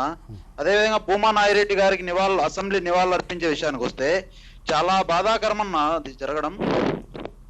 ఆ విధంగా ఒక వ్యక్తికి సంతాప సభలో బహిష్కరించి బయట వెళ్ళిపోవడం చాలా బాధాకరం అన్న. అదేవిధంగా రైట్ నాగార్జున గారు, రైట్. జగన్ వ్యక్తిగతంగా అసెంబ్లీని వాడుకుంటున్నారని చెప్పి నాగార్జున గారు ప్రధానమైన ఒక ఆరోపణ చేయడం జరిగింది. వ్యక్తిగతంగా ఏ అంశం మీద నుంచి ఆయన అసెంబ్లీని వాడుకున్నారో నాకైతే అర్థం అవ్వట్లేదు. జగన్ గారు వ్యక్తిగతంగా ఆరోపణలు వాళ్ళు చేస్తూ ఉన్నారు. మరి దివంగత ముఖ్యమంత్రి రాజశేఖర రెడ్డి గారి మీద ఆరోపణలు చేసినప్పుడు ఆయన హౌస్లోనే ఉన్నారు. ఆయన వ్యక్తిగత ఆయన యొక్క సిబిఐ కేసుల మీద పదే ఇప్పటికి 100 సార్లు ఇవాళ 100 సార్లు చెప్పినా కూడా ఆయన సమాధానం చెప్తూనే ఉన్నారు. ఇక ఎక్కడ ఆయన వ్యక్తిగతంగా వాడుకున్నారు చెప్పండి. వారు ఆయన వ్యక్తిగతంగా ఆయన యొక్క పర్సనల్ ప్రాబ్లమ్స్ కూడా తీసుకొచ్చి వాళ్ళని రాజకీయం చేసి రాజకీయ లబ్ధి కోసం ప్రయత్నం చేస్తున్న పరిస్థితిని అధికార పక్షం దగ్గర నుంచి మనం చూస్తూ ఉన్నాం, అంతేగాని ప్రతిపక్ష నాయకుడి దగ్గర నుంచి కాదు. రెండవది భూమా నాగిరెడ్డి గారికి సంతాపం తెలిపేది. యాక్చువల్గా మేము చాలా క్యాలిక్యులేటెడ్గా చాలా సున్నితమైన అంశాన్ని చాలా సున్నితంగా మేము దాన్ని డీల్ చేస్తామని తప్పదు. ఎందుకంటే మేము గిన హౌస్లో వచ్చింటే మీరు ఒకసారి చూసారు ఏం జరిగిందో. మేము గిన హౌస్లో వచ్చింటే ఎవరితో మాట్లాడించారండి? తెలుగుదేశం పార్టీ వాళ్ళు, అధికార పక్షం వాళ్ళు, విప్పోళ్ళు వైఎస్ఆర్ కాంగ్రెస్ పార్టీ నుంచి ఈరోజు ఫిరాయించిన ఎమ్మెల్యేలతో మాట్లాడడం జరిగింది. అంటే అలాంటప్పుడు మేము ఖచ్చితంగా దాని గురించి మాట్లాడాల్సిన అవసరం వస్తుంది. అప్పుడు భూమా నాగిరెడ్డి గారి గురించి ఖచ్చితంగా 2-3 మాటలు మాట్లాడాల్సిన అవసరం వస్తుంది. చనిపోయిన వ్యక్తి గురించి ఆ విధంగా మాట్లాడడం సబబు కాదు. ఆయన స్వయంగా సభలో భూమా అఖిల ప్రియానే she extended her support saying మీరు కూడా మాట్లాడుంటే బాగుండేది, నాకు మీరు సభలో ఇచ్చే మర్యాద ఇదేనా? ఓ పక్క మా ఫ్యామిలీ, మా మదరు, ఫాదరు మీ పార్టీ కోసం జగన్ జైల్లో ఉన్న టైంలో అంతలాగా కష్టపడుతుంటే ఇవాళ మీరు మాకు ఇచ్చే గౌరవం అదేనా అని ఆవిడ కూడా స్వయంగా అడగడం జరిగింది. భూమా నాగిరెడ్డి గారి కుటుంబానికి వైఎస్ఆర్ కాంగ్రెస్ పార్టీ ఇచ్చిన గౌరవం ఈ రాష్ట్ర ప్రజలందరికీ తెలుసు. భూమా నాగిరెడ్డి గారికి ప్రజాపద్దుల కమిటీ చైర్మన్గా 2 సంవత్సరాలు ఇవ్వడం జరిగింది. అంతేకాకుండా మరి శోభా నాగిరెడ్డి గారు చనిపోయిన తర్వాత ఏకాభిప్రాయం తీసుకురావడానికి, ఎందుకంటే ఆ సీట్ను మాది కాబట్టి ఆ సీట్లో మరి అఖిలప్రియ గారిని మరి ఏకగ్రీవంగా ఎమ్మెల్యేగా చేయడానికి ఏ విధంగా మేము కష్టపడింది చూసాం. సో ఈరోజు అఖిలప్రియ గారు తండ్రి గారు చనిపోయిన 48 గంటల్లో హౌస్కు రావాల్సిన అవసరం ఉందా చెప్పండి మీరు? అంతకుముందైనా అవసరం ఆవిడ ఇండివిజువల్ గా స్టేట్మెంట్ ఇచ్చింది, నన్ను ఎవ్వరూ ఫోర్స్ చేయలేదు, చెప్పాల్సిన అవసరం లేదు. అలాంటప్పుడు నువ్వు చెప్పాల్సిన అవసరమే లేదు. అలాంటప్పుడు మీరు చెప్పాల్సిన అవసరం లేదు. మేము అప్పటికే బయట ఆల్రెడీ మేము మాట్లాడిన తర్వాత తను సమాధానం ఇచ్చారు. మేము ఆల్రెడీ బయట మాట్లాడేసాం. ఆల్రెడీ మీరు ప్రెస్ మేము అడిగాం, ఎందుకంటే జరిగింది అది వాస్తవం కాబట్టి. ఈ రోజు వాళ్ళు వారిని వాడుకున్నారు, రాజకీయానికి వాడుకున్నారు. అఖిలప్రియ గారిని, ఆ అమ్మాయిని డెఫినెట్గా గౌరవ శాసనసభ్యురాలని వాడుకున్నారు వాళ్ళు. 48 గంటల్లో కాకముందే ఆవిడని తీసుకొచ్చి మరి హౌస్లో కూర్చోబెట్టి ఆ విధంగా సమాధానం చెప్పించాల్సిన అవసరమే ఉంది. అదే పదే నన్ను ఎవరు బలవంతం చేయలేదని చెప్పడం ఎంతవరకు కరెక్ట్? ఈ విధంగా ప్రతి అంశాన్ని రాజకీయం చేసి ప్రతి అంశాన్ని తన స్వలాభం కోసం, తన సొంత లబ్ధి కోసం వాడుకోవడం ముఖ్యమంత్రి గారు. మొత్తానికి ప్రతి అంశాన్ని రాజకీయం చేసేది ప్రతిపక్షం కాదు, అధికార పక్షం అంటున్నారు వైసీపీ ఎమ్మెల్యే సురేష్. మనతో భారతికి వాళ్ళ గెస్ట్ గా వచ్చేసారు. Next caller Brahmam Reddy from Darsi అన్న ఫోన్ కాల్ సిద్ధంగా ఉన్నారు. ఎస్ చెప్పండి బ్రహ్మం గారు. నమస్తే సార్, సురేష్ గారు. బ్రహ్మారెడ్డి గారు నమస్తే అన్న, చెప్పండి. ప్రకాశం జిల్లా దర్శనం సార్. చాలా సంతోషమే, చెప్పండి సార్. మాది కనిగిరి నుంచి మేము ఇక్కడికి వచ్చి ఉంటున్నాం సార్. ఓకే. వెలుగొండ ప్రాజెక్టు గురించి అసెంబ్లీలో పోరాడుతుందిగా మేము మిమ్మల్ని వేడుకుంటాం సార్. తప్పకుండా చెప్పండి. రైట్ చెప్పండి, మీరు చెప్పండి సురేష్ గారు. ఇప్పుడు దీప్తి గారు, వెలుగొండ ప్రాజెక్టు గురించి ఈరోజు మేము సభాపతి దృష్టికి మేము పోస్టర్స్ పెట్టుకొని వెలుగొండ ప్రాజెక్టుకు 2000 కోట్ల రూపాయలు కేటాయించాలని చెప్పి ఈరోజు ప్రత్యేకంగా మేము ఈరోజు ఒక ప్రొటెస్ట్ చేయడం జరిగింది. ఎందుకు చేయడం జరిగిందంటే ఈరోజు వెలుగొండ ప్రాజెక్టు నిర్వాసితుల గురించి R&R ప్యాకేజీ, ఇతర అంశాల మీద, నష్టపరిహారం మీద ఈరోజు న్యాయసమ్మతమైన ఒక అమౌంట్ వాళ్ళకి ఇవ్వలేదని అఖిలపక్షం ఈరోజు బంద్ పిలుపునిచ్చింది. ప్రకాశం జిల్లాలో బంద్ పిలుపునిచ్చింది. అంతకుముందే ఒక వారం రోజుల క్రితం అఖిలపక్ష రౌండ్ టేబుల్ కాన్ఫరెన్స్ కూడా జరగడం జరిగింది. అందులో మేము వైఎస్ఆర్సీపీ శాసనసభ్యులు ఇద్దరే ఉన్నాం. మేమిద్దరం పార్టిసిపేట్ చెప్పడం జరిగింది. వెలుగొండ ప్రాజెక్టు ఇది ప్రకాశం జిల్లా వరదాయని, ఎందుకంటే పశ్చిమ ప్రకాశం ముఖ్యంగా వారికి సాగునీరు అయితేనేమి మరి ముఖ్యంగా భూగర్భ జలాలని మరి పెంచడంలో అయితేనేమి చాలా ప్రాముఖ్యత వహించే ఒక ప్రాజెక్ట్ ఇది. సో దీనికి కేటాయింపులు మాత్రం చాలా అరకొర కేటాయింపులు జరుగుతూ ఉన్నాయి. ఈ బడ్జెట్లో కూడా కేవలం 200 కోట్ల రూపాయలు మాత్రమే కేటాయించడం జరిగింది. పోయిన సంవత్సరం కూడా 200 కోట్లే, అంతకుముందు కూడా 140-150 కోట్లు, ఇప్పటికి 450 కోట్లు మాత్రమే వాళ్ళు తెలుగుదేశం పార్టీ ప్రభుత్వం అధికారంలోకి వచ్చిన తర్వాత ఇప్పటి వరకు వెలుగొండ ప్రాజెక్ట్ మీద కేటాయింపులు చాలా తక్కువ ఉన్నాయి. దానివల్లనే నత్తనడకన ప్రాజెక్ట్ సాగుతూ ఉంది. ఇప్పటికి 10 సంవత్సరాలైంది ప్రాజెక్ట్, 10-11 సంవత్సరాలు అవుతుంది. తక్కువ ప్రతిసారి కేటాయించిన వెలుగొండ ప్రాజెక్ట్ ని మీరు ఈ విధంగానే ప్రొటెస్ట్ చేస్తున్నారు, ఎక్కువ వేస్తున్న పోలవరానికి సంబంధించి మీరు ఈ విధంగానే మాట్లాడుతున్నారు. పోలవరంకి ఎక్కువ ఇచ్చినారని ఎవరు చెప్తున్నారండి? పోలవరం ప్రాజెక్టు 100% ఫండింగ్ అని చెప్పి సెంట్రల్ గవర్నమెంట్ అని అంటున్నారు, కానీ దాంట్లో ఎన్ని కండిషన్స్ ఉన్నాయి, అంతర్లీనంగా ఎన్ని అడ్డంకులు ఉన్నాయో ఎవరికైనా అర్థం అవుతుంది. somehow 2018 కల్లా కంప్లీట్ చేసి తీరుతా ఉన్నారు, 2018 కల్లా వాటర్ ఇచ్చి తీరుతా ఉన్నారు. ఇంపాసిబుల్, దానికి డబ్బులే లేవు. ఈ సంవత్సరం బడ్జెట్లో కూడా 7,000 కోట్లు నాబార్డు రుణం తీసుకురావాలని చెప్తున్నారు.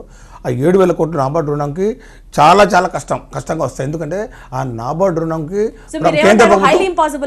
కేంద్ర ప్రభుత్వం అయితే మంచిదే, దానికి నిధులు రాబట్టండి. ఫస్ట్ వాళ్ళు ఇచ్చిన నిధులు ఏమని కూడా 16,000 కోట్ల రూపాయలు ఈరోజు మేము ఇస్తామన్నారు. ఉమామహేశ్వర అలాగే ఛాలెంజ్ చేస్తున్నారు, నారా చంద్రబాబు నాయుడు గారు ఛాలెంజ్ చేస్తున్నారు, this is 100% going to happen అనేది వాళ్ళు చెప్తున్నమాట. అది మీరు చూసి దాని మీద ప్రోగ్రెస్ కూడా చూసి చెప్పండి అమ్మా. ఈ సంవత్సరం ఎంత ఇచ్చారు, ఎంత బడ్జెట్ ఇచ్చారు? ఇప్పటివరకు ఖర్చు చేసింది 3,000 కోట్లు, దానికి వచ్చేది ఇప్పటివరకు 16,000 కోట్లు. అది కూడా ఏంటి, 1/4/2014 అంతకుముందు ఖర్చు పెట్టిన డబ్బులు మినహాయింపు చేసుకుని 2011 ఎస్టిమేట్స్ ప్రకారం అది చేశారు. చేసి 16,000 కోట్లు చెప్పారు. చెప్పి దాంట్లో నుంచి తాగునీటి అవసరాలకు, విద్యుత్ జనరేషన్కు అమౌంట్లు తీసేస్తారు. 5,000 కోట్లు తీశారు. 5,000, 10,000 కోట్లు తీసేశారు. 16,000 కోట్లలో 10,000 కోట్లు పోయిన తర్వాత వాళ్ళు ఆల్రెడీ 3,000 కోట్లు ఇచ్చారు. ఇంకా మిగిలింది ఎంత?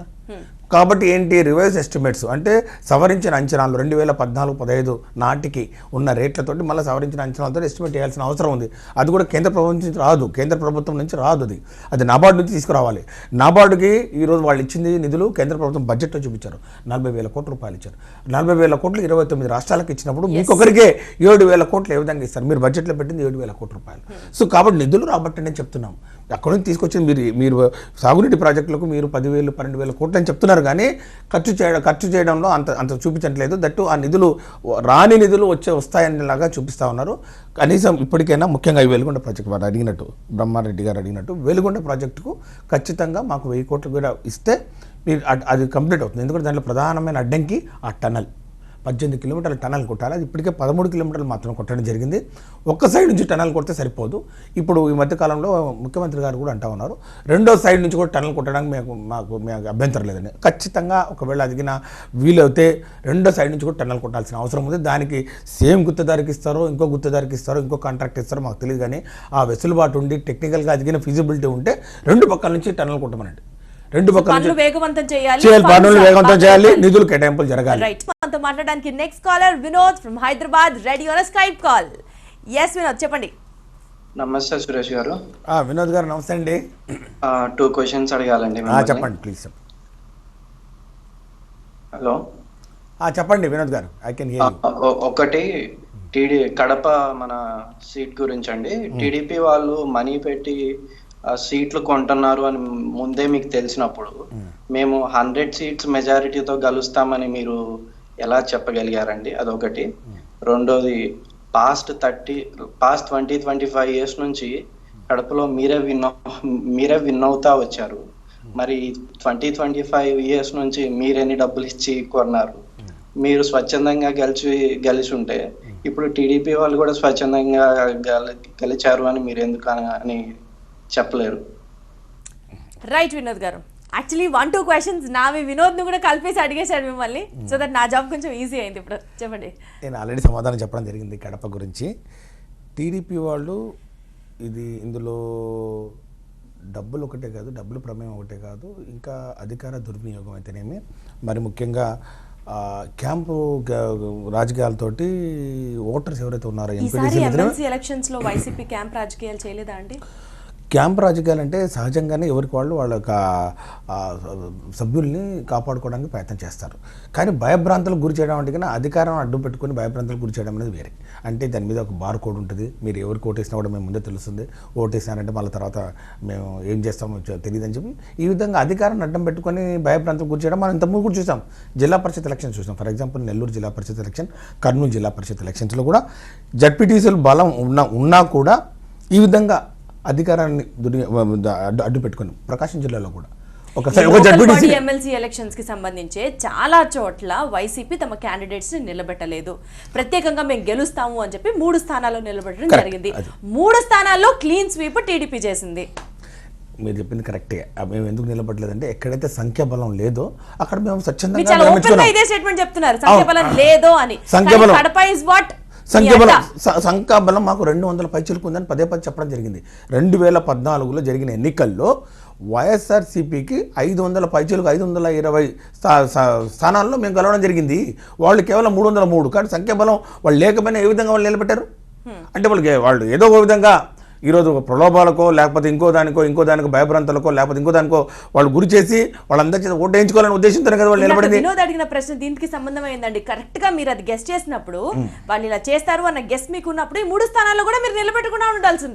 ఎందుకు మాకు ఉన్నాయి కాబట్టి ఈరోజు ఒకవేళ మగ్గిన ఇప్పుడు మగ్గిన వాళ్ళు తీసుకుపోయింది ఎమ్మెల్యే వెళ్ళిపోయారు మా దగ్గర నుంచి, అక్కడ నుంచి నారాయణ రెడ్డి గారు. ఒక ఎమ్మెల్యే స్థానంలో ఎన్ని సీట్లు ఉంటాయో మీకు తెలిసిందే కదా.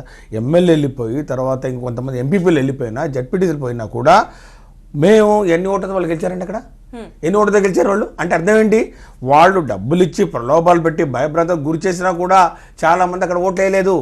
అక్కడ కూడా క్రాస్ ఓటింగ్ డెఫినెట్గా చేశారు. కాబట్టి మాకు నమ్మకం ఉంది, మా వాళ్ళ మీద నమ్మకం ఉంది. ఖచ్చితంగా ప్రజాస్వామ్య విలువలు కాపాడుతారు ఓటర్లు ఇంకా ఉన్నారని. ఫర్ ఎగ్జాంపుల్ చూడండి ఎమ్మెల్సీ ఎలక్షన్ చూడండి, డైరెక్ట్ ఎలక్షన్స్. ఫర్ ఎగ్జాంపుల్ పట్టభద్రుల నియోజకవర్గం చూడండి, లేకపోతే ఉపాధ్యాయుల నియోజకవర్గం చూడండి. వాళ్ళు నేరుగా ప్రజల దగ్గర నుంచి ఎన్నుకోబడిన ప్రజాప్రతినిధులు వాళ్ళు కూడా డబ్బులు పంచారు. నేను చూశాను, నా ఎలక్షన్ నేను కూడా ఓటేశాను.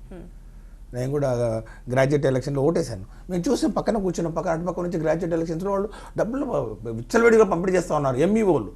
ఎంఈఓలు అక్కడ ఉన్న శాసనసభ్యులు వాళ్ళు కూడా ఆ క్యాంపుల్లో కూర్చొని ఓట్లు వేస్తూ ఉంటే మేము కంప్లైంట్ చేయడం జరిగింది. ఎలక్షన్ కమిషన్ కంప్లైంట్ చేయడం జరిగింది. చాలామంది ఎంఈఓని పట్టుకోవడం జరిగింది. అక్కడ శాసనసభ్యుడిని హౌస్ అరెస్ట్ చేయడం కూడా జరిగింది. కాబట్టి ఖచ్చితంగా ఇవన్నీ ఉన్నా కూడా ప్రజాస్వామ్యం మీద మాకు నమ్మకం ఉంది, విలువల మీద మాకు నమ్మకం ఉంది. రేపు రాబోయే ఎలక్షన్లో కూడా మేము ఇదే చెప్తున్నాం. ఖచ్చితంగా ఎవరైతే పోయి ఈ పార్టీ నుంచి ఖచ్చితంగా వాళ్ళు తిరిగి వస్తారు. ఖచ్చితంగా వాళ్ళు వైఎస్ఆర్సీపీని అక్కడ ఈరోజు బలపరుస్తారని మాకు ప్రగాఢమైన విశ్వాసం. మ్యాచ్ కి ముందు జరిగిన వార్మప్ మ్యాచ్ లాగా దీన్ని చూసుకుంటే టీడీపీ గెలిచింది. మరి దీనికి ఇంకా మరి సిద్ధమేనా అన్నది వస్తున్న మాట. దీనికి మీరేం చెప్తారు? వాళ్ళు గెలిచిన 3 స్థానాలు మీరు ఏదైతే క్లీన్ స్వీప్ అని ఏదో పదం వాడుతున్నారో, ఎక్కడ క్లీన్ స్వీప్ అండి? అన్ని పోయినసారి కర్నూలులో మొన్న ఎమ్మెల్సీ ఎలక్షన్ జరిగాయండి. అంతకుముందు ఇదే సేమ్ చక్రపాణి రెడ్డి గారు గెలిచినప్పుడు ఎంత మేయర్తో గెలిచారండి? 146 పైచీలకు మెజార్టీతో గెలిచారు. ఇప్పుడు ఎంత గెలిచారండి? 60-65. అట్లాగే నెల్లూరు చూడండి, కడప చూడండి, ఎక్కడైనా 3 స్థానాల్లో ముఠాపొటిగా మెజార్టీతో గెలిచాడు తప్ప క్లీన్ స్వీప్ తోటి అదేం లేదు. అన్ని లెస్ దాన్ 100. సురేష్ గారు నెక్స్ట్ మనతో మాట్లాడడానికి గులాం ఫ్రమ్ సౌదీ సిద్ధంగా ఉన్నారు. గులాం గారు చెప్పండి. నమస్తే సార్. గులాం గారు నమస్తే అండి. సార్, ఈరోజు అసెంబ్లీలో ప్రతిపక్ష గొంతు ఏ రకంగా అయితే అధికార పక్షం నొక్కుతుందో, అది ప్రతిపక్ష గొంతు కాదు సార్, ప్రజల గొంతు నొక్కుతుంది అధికార పక్షం. ఈ రోజు మీడియా పాయింట్ దగ్గర ఏమైందో ప్రజలందరూ చూసిండ్రు సార్. ఏ రకంగా అయితే అనిత రౌడీజం చేస్తుందో వేరే టీడీపీ ఎమ్మెల్యేలు సార్, ఒక గిరిజన ఎమ్మెల్యే, దళిత ఎమ్మెల్యేల పైన టీడీపీ మగ ఎమ్మెల్యేలు వచ్చి ఏ రకంగా అయితే వాళ్ళు ఆ మైక్లు గుంజి మాట్లాడడం. గతంలో రోజా అది మాట్లాడితే రౌడీయిజం చేసింది అది ఇది అని మాట్లాడిండ్రు. వీళ్ళు చేసింది ఏం సార్? ఇప్పుడు రౌడీయిజం కాదా సార్? వీళ్ళు ఆ రకంగా చేయడం ఏ రకంగా సభ్యం సార్? ఇంకా రెండో విషయం సార్, ఇవి ఇప్పుడు ఎమ్మెల్సీ ఎలక్షన్ కడపలో జరిగిన దానికి చెప్తున్నారు ఈ వైఎస్ది అది అయింది ఇది అయింది అని. కాదు సార్, అది ప్రజల తీర్పు కాదు. అది కొన్ని ఎంపీటీసీలు జెడ్పీటీసీలు కార్పొరేటర్లు చెప్పిన టీడీపీ వాళ్ళు కొన్నారు సార్ వాళ్ళని. అది ప్రజా తీర్పు కాదు. ఈ రోజు ఏదైతే రిజల్ట్ వచ్చినాయో టీచర్లు డిగ్రీ వాళ్ళు వేసిర్రో అది ప్రజా తీర్పు సార్. అది ప్రజా తీర్పు ఏ రకంగా చెప్పిర్రో మీరు అందరూ చూడొచ్చు సార్. ఈ దాని మీద మీరు ఏ రకంగా చెప్తారు? రైట్ గులాం గారు, మొత్తానికి హార్డ్ కోర్ వైసీపీ ఫ్యాన్ మాట్లాడారు ఇప్పుడే. అట్లేం లేదండి. నేను దీప్తి గారు ఇప్పుడు వారికి వ్యతిరేకంగా మాట్లాడితే మేము ప్రతిపక్షం అని, లేకపోతే ప్రతిపక్షానికి అనుకూలంగా మాట్లాడితే వాళ్ళు మా పార్టీ అని అనేం లేదు. వాస్తవాలు మాట్లాడారు. ఎందుకంటే వాళ్ళు ఒక మాట చెప్పారు అసెంబ్లీ గురించి, లేకపోతే అసెంబ్లీలో జరుగుతున్న ప్రొసీడింగ్స్ గురించి కాదు, వాయిస్ అణచివేయడం, ప్రతిపక్షాల గొంతు నొక్కడం అంటే ప్రజల గొంతు నొక్కడమే అని ఒక మాట చెప్తున్నారు. Because the definition of opposition అది ఒకటే అండి. What is the definition of opposition? We represent the voice of the millions of voiceless people. We represent the voice of the millions of voiceless people. ఎవరైతే మాట్లాడినారో వాళ్ళ పక్షాన్ని నిలబడి పోరాడతామండి ఈరోజు. అవును, మేము చెప్పాము, మేము కూడా చేస్తామన్నాం, అయినా కానీ మా ప్రజలు వాళ్ళకు పట్టం కట్టారు. మాకు 1.5% ఓటు తేడాతోటి మేము ఈరోజు ప్రతిపక్షంలో కూర్చోబెట్టాం. ప్రతిపక్షంలో కూర్చోబెడితే వాళ్ళు చెప్పారు, చంద్రబాబు నాయుడు గారు వచ్చారు, ముఖ్యమంత్రి గారు వచ్చారు, వాళ్ళు మాకు ఇన్ని హామీలు ఇచ్చారు, ఈ హామీలు నెరవేర్స్తామని చెప్పారు, అవి నెరవేరుస్తారో లేదో మీరు దాన్ని మా తరఫున మీరు పోరాడి అవి దాన్ని సాధించే విధంగా మీరు ప్రయత్నం చేయండి అని మాకు బాధ్యత అప్పగించారు. కాబట్టి ఆ బాధ్యతలో భాగంగానే మేము ఈరోజు ప్రతిపక్షంలో ఈరోజు కూర్చొని ప్రభుత్వం చేపడుతున్న కార్యక్రమాల్లో, ప్రజా వ్యతిరేక కార్యక్రమాల్లో, ప్రభుత్వ సంక్షేమ కార్యక్రమాల్లో ఎవరికైనా కానీ కులాలకు అతీతంగా, మతాలకు అతీతంగా, ప్రాంతాలకు అతీతంగా న్యాయం జరగనప్పుడు మేము ఖచ్చితంగా ఇంటర్ఫీర్ అవుతాం. అది మీరు గుర్తుంచుకోవాలి. కానీ మేము ఎప్పుడు అభివృద్ధికి నిరోధకులం, ఏదైనా మాట్లాడితేకైనా మీరు ప్రతిపక్షం ఇట్లా మాట్లాడుతుందని చెప్పి కన్స్ట్రక్టివ్ సజెషన్స్ కూడా వాళ్ళు స్వీకరించే పరిస్థితుల్లో లేనప్పుడు ఖచ్చితంగా ఇలాంటి వాయిస్ వస్తుంది. రైట్, నెక్స్ట్ మనతో మాట్లాడడానికి హరి కువైట్ నుంచి స్కైప్ కాల్ సిద్ధంగా ఉన్నారు. ఎస్ హరి, చెప్పండి. నమస్తే సురేష్ గారు. హరి గారు నమస్తే అండి. సురేష్ గారు, మనకి ప్రజలు ఇచ్చే సమయాన్ని మనం వినియోగించుకోవాలి. సభలో ప్రజల కోసం విశేషాలు మాట్లాడట్లేదు. తర్వాత ఆ రోజునేమో అమరావతి శంకుస్థాపనకు పిలిచినప్పుడు ఈయన అపాయింట్మెంట్ ఇవ్వలేదు. ఇంకొకటి మొన్న సంతాప సభలోని ఈయన బయటికి వెళ్ళిపోయారు. ఇప్పుడు ప్రతిపక్ష నాయకుడు ఉంది, ఇలా బయటికి వెళ్ళిపోతూ ఉంటే ప్రజల మనసును గెలుచుకునేది ఎట్లాగా, ఓట్లు ఎలాగేస్తారు? అదొకటి. రెండో ప్రశ్న, 300 కోట్లు ఎట్టుకొనేసారు మొత్తం అందరినీ. 300 కోట్లు ఎట్టుకొనేస్తే అక్రమస్తుల కేసులు మీరు ఎందుకున్నారో, ఇన్ని కేసులు 12 కేసులు పైగా మీకు కేసు శిక్ష పడేలాగా ఎందుకు ఉంది? మీ దగ్గర డబ్బు లేదా? మీరు కొనలేరా? మీరు గెలలేరా? ప్రజల మనసును గెలుచుకోవాలంటే ప్రజాస్వామ్యం. ఇప్పుడు ప్రజలు కాదండి, ఇప్పుడు న్యూస్ చూస్తా ఉన్నారో, అందరికి ప్రజలు న్యూస్ పేపర్ చదువుతా ఉన్నారు, టీవీలో న్యూస్ చూస్తా ఉన్నారు, అందరికీ తెలుస్తారు. ఆయన ఏమి ఇంకా డ్రామాలు చేయడానికి కుదరదు. రైట్ హరి గారు, 3 క్వశ్చన్స్ అడిగారు, ఒకసారి ఏం చెప్తారో విందాం.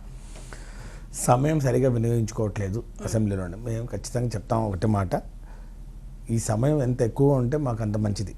సమయం మీకు ఎక్కువ ఇవ్వాలని మేము తీసుకోవాలని మేము ప్రయత్నం చేస్తున్నాం, మాకు ఇవ్వండి అని. ఇవ్వట్లేదు కదా. అంతేకాదు, శాసనసభ జరిగే రోజులు కూడా పెంచమని అడుగుతున్నాం, ఇంతమంది చెప్పడం జరిగింది. కాబట్టి ఈ సమయం వినియోగించుకోవట్లేదు అనే ఒక ఆరోపణ మాత్రం కరెక్ట్ కాదు. మాకు ఇచ్చిన సమయం ఏదైతే ఉందో, క్వశ్చన్ ఆన్సర్స్ అయితేనేమి, లేకపోతే వాయిదా తీర్మానాలు అయితేనేమి, చర్చలు అయితేనేమి, ప్రతి నిమిషం మేము మాట్లాడాలని తాపత్రయం మీరు ఏ విధంగా మేము మైక్ కోసం పోరాడుతుంది మీరు అందరూ చూసే ఉంటారు.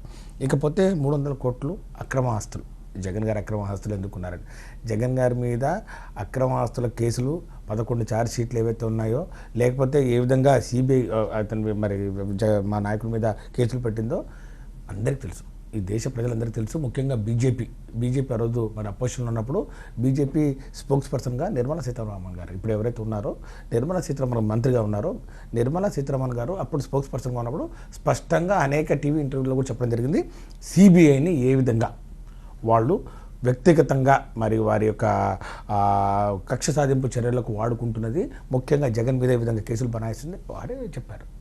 ఇది జగన్ గారు మీద ఉన్న కేసులు, అది ఈ యొక్క అక్రమ ఆస్తులు అనేది అది ఓన్లీ ఒక చిన్న ఎక్స్క్యూజ్ తప్ప దాంట్లో ఏమీ లేదు. ఖచ్చితంగా సీతారామన్ గారు ప్రో జగన్ గా స్టేట్మెంట్ చేశారంట, 100% ఇచ్చారు. అది సిబిఐ కేవలం అదే చెప్తారు. ఈరోజు జగన్ గారు కూడా అదే చెప్పారు కదా.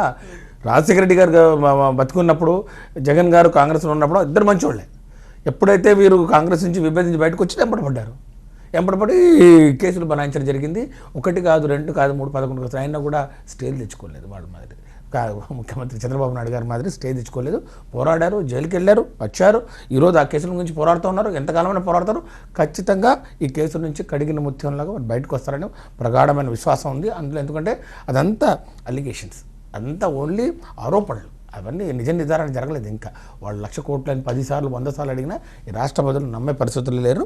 దాని గురించి మేము భయపడలేదు. ఖచ్చితంగా మేము పోరాటం చేస్తాం. ఆ 300 కోట్లు ఏవైతే వాళ్ళు ఖర్చు పెట్టారన్నారో, రేపు కావాల్సిన రాబోయే రోజుల్లో అవి నిజాలు బయటకు వస్తాయి. అంతేగాని వారు పెట్టారు కాబట్టి మేము పెట్టాలని మేము ఎప్పుడు అనుకోలేదు, మేము ఎప్పుడు పెట్టాం కూడా. ప్రజాస్వామ్యం మీద మాకు నమ్మకం ఉంది.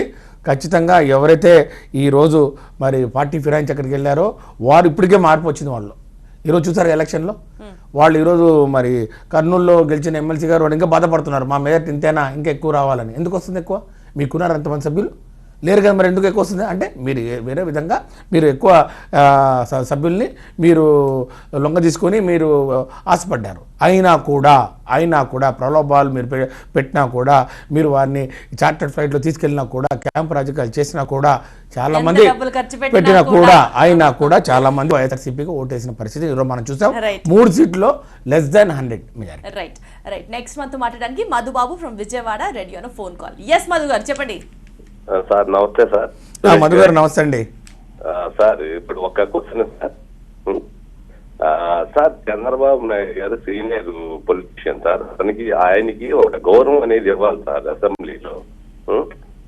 అది అంటే ఇష్టం వచ్చినట్టు మాట్లాడేసేసి, ఇప్పుడు రోజా గారు ఉన్నారు ఒక మహిళ గురించి ఈ రోజు వచ్చింది, రోజా గారి ఎపిసోడ్ అయిపోయింది, మళ్ళీ ఇంకొక ఎమ్మెల్యే గారిని దించారు ఫీల్డ్ లోకి. అట్లాగా సార్ ఆయన్ని ఒక పెద్ద ఉన్న వాళ్ళలో పెద్ద సీనియర్ పొలిటీషియన్ ఆయనకు ఒక కనీస గౌరవం మర్యాద ఇవ్వాలి. ఒక రైట్ మధు గారు రైట్. అంటే ఆయన ఎక్కడ ఫీల్ అయ్యారో చంద్రబాబు నాయుడు గారికి వైసీపీ గౌరవం ఇవ్వట్లేదు అన్న విషయం. ప్రతిపక్ష నాయకుడికి గౌరవం ఇవ్వలేదంటే నేను ఒకసారి గుర్తిదలుచుకున్నాను.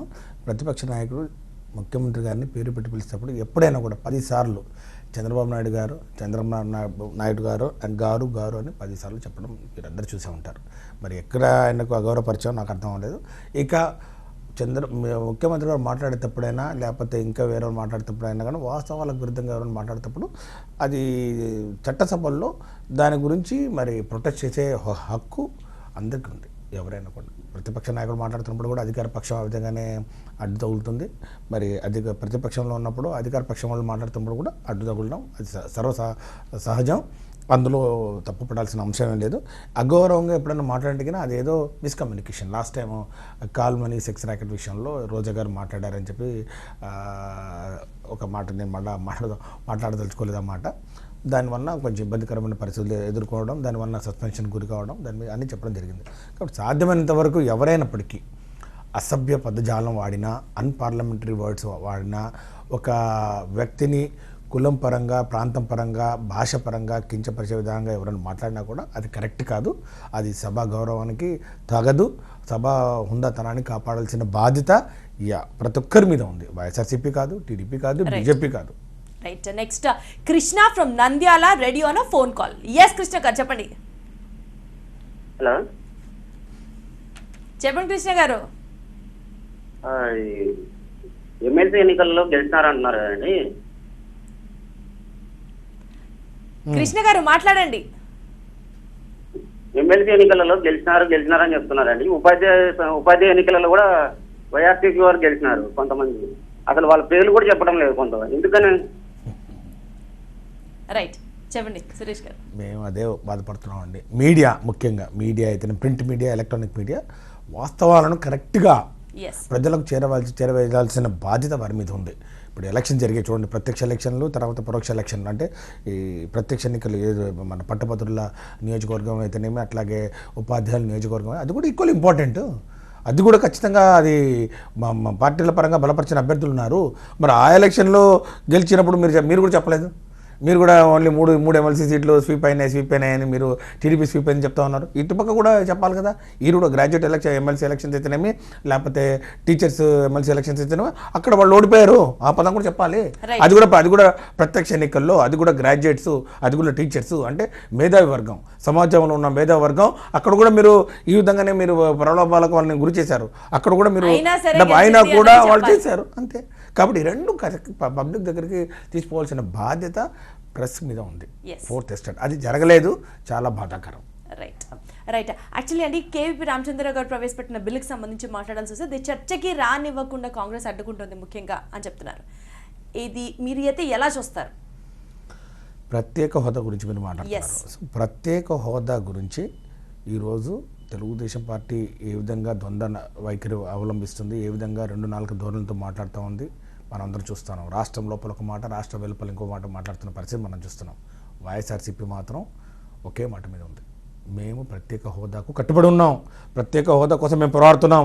ప్రత్యేక కోసం మేము ఈరోజు యువబేరులు నిర్వహిస్తున్నాం.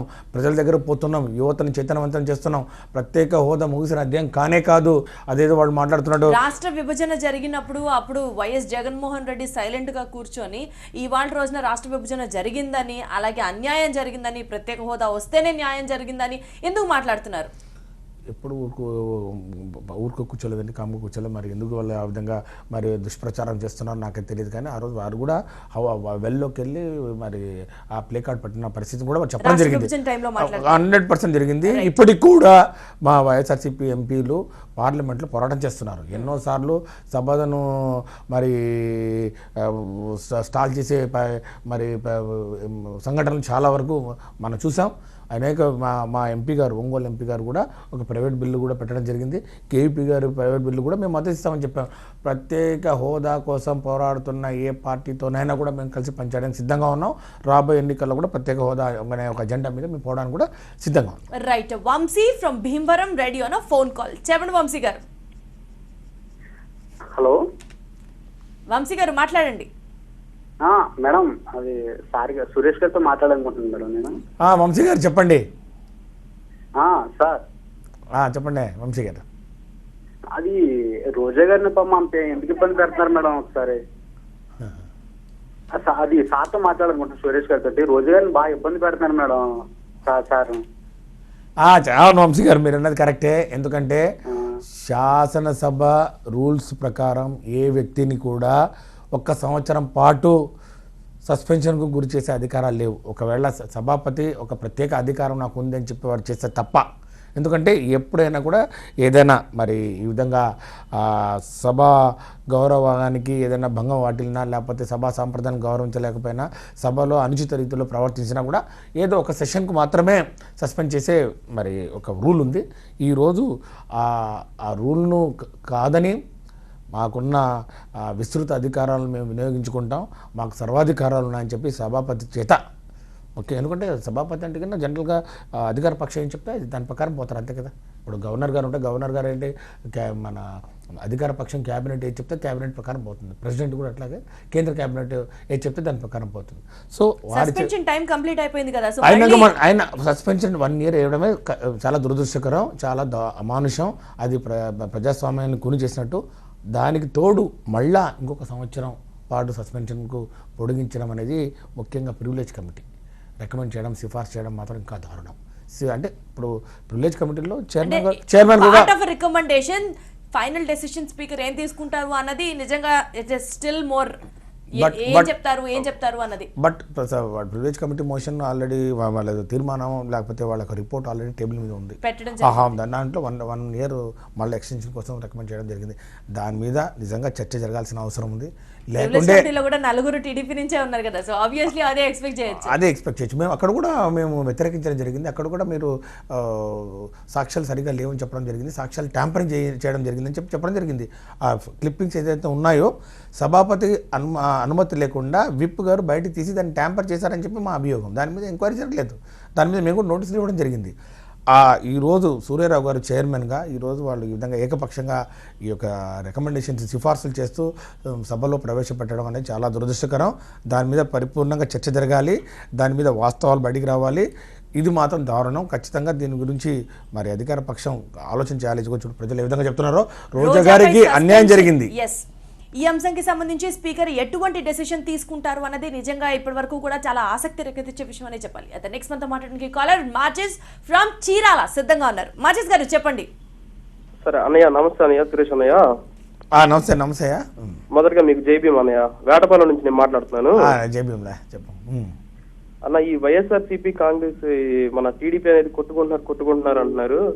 చంద్రబాబు నాయుడు గారికి గౌరవం ఇవ్వట్లేదు అంటున్నారు.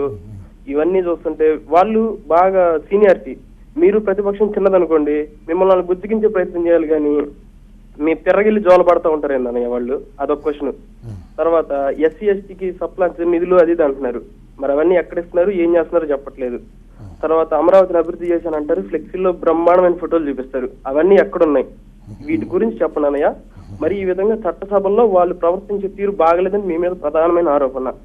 అది వాళ్ళు ఎందుకు చేస్తున్నారు ఆ విధంగా?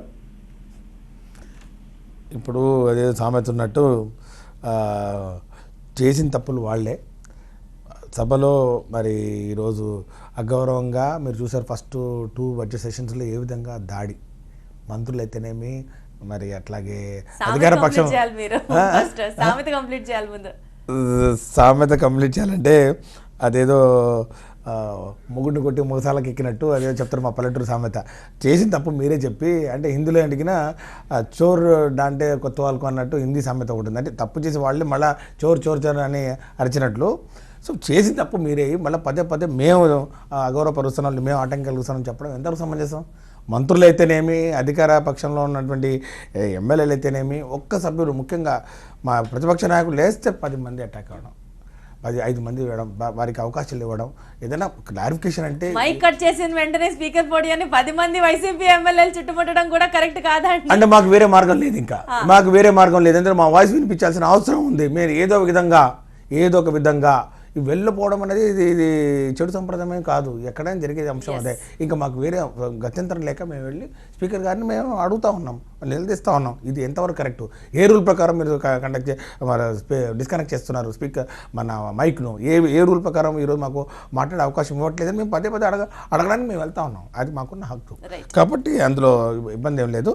రెండవది SC/ST సప్లాన్ల గురించి మేము డిమాండ్స్లో మాట్లాడడం జరిగింది, బడ్జెట్లో మాట్లాడడం జరిగింది. ఈరోజు వారి కేటాయింపులు అరకొర కేటాయింపులు జరుగుతూ ఉన్నాయి. మరి ముఖ్యంగా ఈ దళిత ఆవాసాల్లో, ముఖ్యంగా వాళ్ళకి రావాల్సిన రుణాల్లో, ముఖ్యంగా దళిత పారిశ్రామికవేత్తలకు ఇవ్వాల్సిన బకాయిలు అయితేనే ఉంది, దళిత విద్యార్థులకు ఇవ్వాల్సిన ఫీ రియంబర్స్మెంట్లో బకాయిలు అయితేనే, అన్నిటి గురించి చాలా క్షుణ్ణంగా అడుగుతున్నాం, ప్రభుత్వాన్ని నిలదీస్తాం. ఖచ్చితంగా వాటికి రావాల్సిన కేటాయింపులు వచ్చేంత వరకు మేము పోరాటం చేస్తాం.